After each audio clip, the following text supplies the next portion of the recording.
السلام عليكم ورحمة الله وبركاته.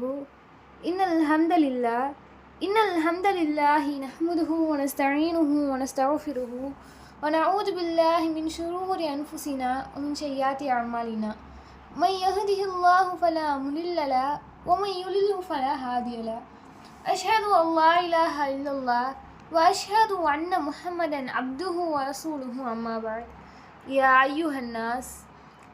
أيها الناس اتقوا ربكم الذي خلقكم من نفس واحدة وخلق منها زوجها وبث منهما رجالا كثيرا ونساء واتقوا الله الذي تساءلون به والأرحام إن الله كان عليكم رقيبا. எல்லாம் வல்ல அல்லாஹ்வின் நல்லடியார்களே, நபிகள் நாயகம் ஸல்லல்லாஹு அலைஹி வஸல்லம் அவர்கள் மீதும் உத்தம சஹாபாக்கள் மீதும் சஹாபி பெண்மணிகள் மீதும் முஸ்லிம்கள் மீதும் குறிப்பாக உங்கள் மீதும் என் மீதும் அல்லாஹ்வின் சாந்தியும் சமாதானமும் என்றென்றும் நின்று நிலவட்டுமாக என்று பிரார்த்தித்தவளாய் எனது உரையை ஆரம்பம் செய்கிறேன். உங்கள் மத்தியில் நான் எடுத்துக்கொண்ட தலைப்பு, எங்கே நிம்மதி. இந்த உலகத்தில் வாழக்கூடிய ஒவ்வொரு மனிதனும் ஒவ்வொரு விஷயத்தை தேடி அலைகிறான். பொருளாதாரம், கல்வி, பதவி, சாதனைன்னு ஒவ்வொரு தேடலும் வந்துட்டு வித்தியாசமாக தான் இருக்கும். இதில் அனைவரும் தேடக்கூடிய தேடல் அப்படின்னு பார்த்தா அது நிம்மதியாக தான் இருக்குது. மன நெருக்கடி இல்லாத வாழ்வே இல்லை. சந்தோஷங்கள் நிறைந்த நிம்மதியை தேடி அனைத்து மக்களும் வந்துட்டு தேடி அலையக்கூடியவங்களாக தான் இருக்காங்க. நிம்மதி எங்கே இருக்குது என்ற கேள்விக்கு பதிலை தேடி அழைப்பவன் ஒரு கட்டத்தில் அது பொருளாதாரத்தில் தான் இருக்குது என்று தவறான நினைத்து கொள்கிறான். கோடிகளில் புரண்டு கார், பங்களா என பொருளாதாரத்தில் தண்ணீரை வாழ்ந்தவங்களை பார்த்து இவங்க வாழ்க்கை எப்படி நிம்மதியாக இருக்குது அப்படின்னு சொல்லி நினைக்கக்கூடியவங்களாக இருக்காங்க. பொருளாதாரத்தில் கீழே உள்ளவன் எங்கே நிம்மதி என்ற கேள்விக்கு பொருளாதாரத்தை தான் அப்படின்னு சொல்லி தவறான விடியை வந்துட்டு பெற்று அதை தேடுவதற்காக கண்கள் மூடி மாதிரி ஓட்டக்கூடியவனாக இருக்கான். இன்னும் சிலர் அந்த பொருளாதாரத்திற்காக குடும்பத்தை பிரியிறாங்க, குழந்தை குட்டிகளை பிரியிறாங்க, உற்றார் உறவினர்னு அனைவரையும் விட்டுட்டு வெளிநாடுகளுக்கு பயணம் செஞ்சு வாழ்நாளின் முக்காவாசி வந்துட்டு கழிக்கக்கூடியவங்களாகவும் இருக்காங்க. சிலர் உள்நாட்டிலே இருந்தாலும் பொருளாதாரத்தை தேடுவது தான் வாழ்வின் மையமாக கொண்டு குடும்பத்தோடு அன்புடன் நேரத்தை வந்துட்டு கழிக்காம இருக்கக்கூடியவங்களாகவும் இருக்காங்க. இப்படி பல்வேறு இன்னல்களெல்லாம் சந்திச்சு முன்னாடியே சம்பாதிச்சு வச்சாதான் பின்னாடி நல்லா வாழணும்னு பொருளாதாரத்தை தேடி கண்மூடித்தனமாக ஓடக்கூடியவங்களாகவும் இருக்காங்க. ஆனால் கடைசியில் கண்கள் திறக்கும் போது தான் நிம்மதி அப்படின்றது பணம் கொடுத்து வாங்குற பொருள் அல்ல என்ற யதார்த்தத்தையும் புரிந்து கொள்ளக்கூடியவங்களாக இருக்காங்க. இன்னும் மனைவி மக்களோடு அனுபவிக்கும் சந்தோஷங்களெல்லாம் இழந்தும் இறுதி வரை நிம்மதி கிடைக்கலன்னு உணர்றான். பொருளாதாரத்தில் கீழே உள்ளவன் மேலே உள்ளவர்களை பார்த்து இப்படி நினைக்கிறான். ஆனால் மேலுள்ளவன் கீழே உள்ளவனை பார்த்து சந்தோஷமாகவும் ஆரோக்கியமாகவும் குடும்பத்தில் எந்த ஒரு பிரச்சனையும் இல்லாமல் வந்துட்டு நிம்மதியாக வாழ்றான் அப்படின்னு சொல்லி நினைக்கிறான். பொருளாதாரம் இருப்பவன் இல்லாதவனை பார்த்தும், நோய்கள் இருப்பவன் இல்லாதவனை பார்த்தும், குடும்பத்தில் பிரச்சனை இருப்பவன் இல்லாதவனை பார்த்தும், பள்ளியில் படிப்பவன் கல்லூரியில் படிப்பவனை பார்த்தும், இப்படியாக அவன் அவனு பார்த்து அவனிடம் நிம்மதி இருக்குது, இவனிடம் நிம்மதி இருக்குது அப்படின்னு சொல்லி அது அங்கமாக கொண்டு தான் ஒவ்வொரு மனிதனும் இருக்கான்.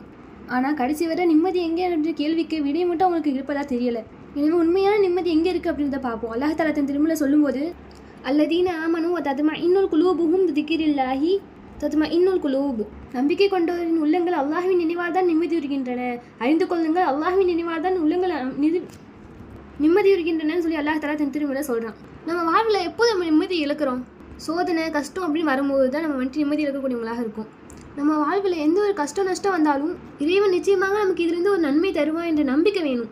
சிலர் வியாபாரத்தில் நஷ்டம் ஏற்பட்டு அதற்காக உதவிய நண்பர்கள், உறவினர்கள் என்று யாரும் முன் வராடலைன்னா உலகமே சுருங்கி நிற்கிறது போல இழந்து நிற்கக்கூடியவங்களாக இருக்காங்க. அந்த கலக்கம் நம்ம வாழ்வின் நிம்மதியை வந்துட்டு கெடுத்துடும். இன்னும் குடும்பத்தில் உள்ள சந்தோஷத்தையும் கெடுத்துடும், நெருக்கத்தை அழிச்சிடும். 4 மனிதர்கள் உதவுவாங்க என்ற நம்பிக்கை வச்சு அவங்க உதவ முன் வரலைன்னா அது வந்துட்டு இழந்து நிற்கக்கூடியவங்களாக இருக்கும். இன்னும் அந்த 4 பேர் இல்லைன்னா அவ்வளோதான் முடிஞ்சது அப்படின்னு நிலைக்கும் வந்துடுறோம். 4 நபர்களின் மீது வைத்த நம்பிக்கை பழுத்த 20 மீது இல்லாமல் போனது இந்த நிலை. இப்படிப்பட்ட பலவீனமான இறை நம்பிக்கை இருக்கும்னா சிறு கஷ்டம் கூட பெரிதாக நமக்கு தெரியும்.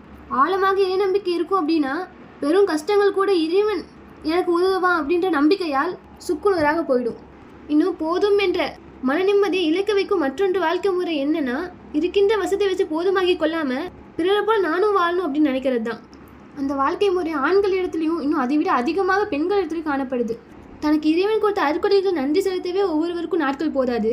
அப்படி இருக்கையில் கொடுத்ததென்னே நன்றி செலுத்துறதுக்கு பதிலாக பிறரிடம் இருப்பது தன்னிடம் இல்லை என்று தேடி பார்க்கும்போது தான் அவனை விட தாழ்ந்தவனோ என்று வந்துட்டு எண்ணிக்கொள்ளக்கூடியவனாக இருக்கான். நிம்மதியை இழக்கக்கூடியவனாகவும் இருக்கான். பிறரை போல வாழணும் அப்படின்ற பார்ப்பவன் அடுத்தவர்களிடத்தில் நிறைகளையும் இன்னும் தன்னிடத்தில் ஒரு குழிகளையும் மட்டுமே பார்க்கக்கூடியவனாக இருக்கான். பொருளாதாரத்திலோ, ஆரோக்கியத்திலோ, அழகிலோ, இல்லைன்னா ஆடை அணிகலன்களிலோ என்று ஏதோ ஒரு விஷயத்தில் குறைந்திருப்பதாக உணரும் போது அவனை போன்று நான் இல்லையே அப்படிங்கிற எண்ணமே நிம்மதி இழக்க வைக்குது.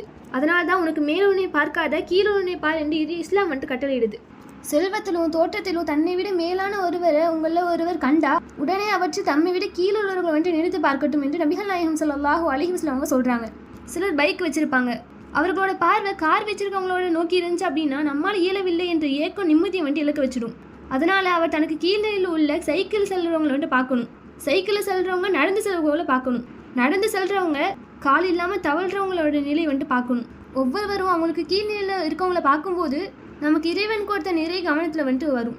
இறைவன் கொடுத்ததே நிறையான எண்ணி போதுமாகிக் கொள்வது தான் நிம்மதியான வாழ்க்கை.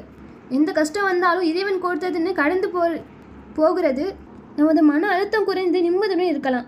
இறைவன் ஏற்படுத்திய இந்த விதி ஏதேனும் நன்மை இறைவன் வந்துட்டு வச்சிருப்பான். அல்லாஹ் தஆலா தன் திருமலை சொல்லும்போது வஅஸா அன் தக்ரஹு ஷைஅன் வஹுவ கைருல் லக்கும் வஅஸா அன் துஹிப்பு ஷைஅன் வஹுவ ஷர்ருல் லக்கும் வல்லாஹு யஅலமு வஅன்தும் லா தஅலமூன்.